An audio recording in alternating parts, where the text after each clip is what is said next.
बुलढाणा चिखली मार्गावरील साखळी फाट्यावर आज सकाळी घडलेल्या भीषण अपघाताने संपूर्ण जिल्हा हादरला आहे। भरधाव ट्रकने समोरून दिलेल्या जोरदार धडकेत कार चालकाचा जागीच मृत्यू झाला आहे। या अपघातात मृत्युमुखी पडलेल्या व्यक्तीचे नाव महेश कडुबा लोढे, वय अंदाजे 35 वर्षे, राहणार मोहदरी, तालुका मेहकर असे आहे। महेश हे सासूरवाडी भादोला येथून आपल्या गावी परतत असताना बुलढाणा चिखली मार्गावरील साखळी फाट्याजवळ हा अपघात घडला।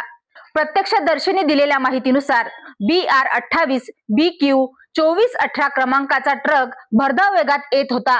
चालकाचे वाहनावरील नियंत्रण सुटल्याने ट्रकने महेश लोढे यांच्या स्विफ्ट डिझायर कारला समोरून धडक दिली।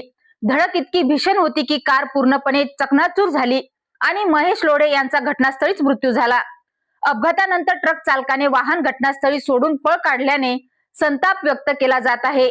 या प्रकरणी मृतकाच्या काकांनी बुलढाणा ग्रामीण पोलीस ठाण्यात तक्रार दाखल केली असून अज्ञात ट्रक चालकाविरोधात गुन्हा नोंदवण्यात आला आहे। दरम्यान साखळी फाटा हा अपघात प्रवण परिसर म्हणून ओळखला जातो। या ठिकाणी यापूर्वीही अनेक जीवघेणे अपघात घडले आहेत। तरीही वेग मर्यादा, CCTV, रस्त्यावरील सुरक्षा व्यवस्था याकडे प्रशासनाचे दुर्लक्ष होत असल्याचा आरोप नागरिकांकडून केला जात आहे। मुख्यमंत्री देवेंद्र फडणवीस यांनी या अपघात प्रवण ठिकाणाची तात्काळ दखल घेऊन दोषी ट्रक चालकाला अटक करण्यासह साखळी फाट्यावर कायमस्वरूपी सुरक्षात्मक उपाययोजना कराव्यात अशी जोरदार मागणी आता होत आहे।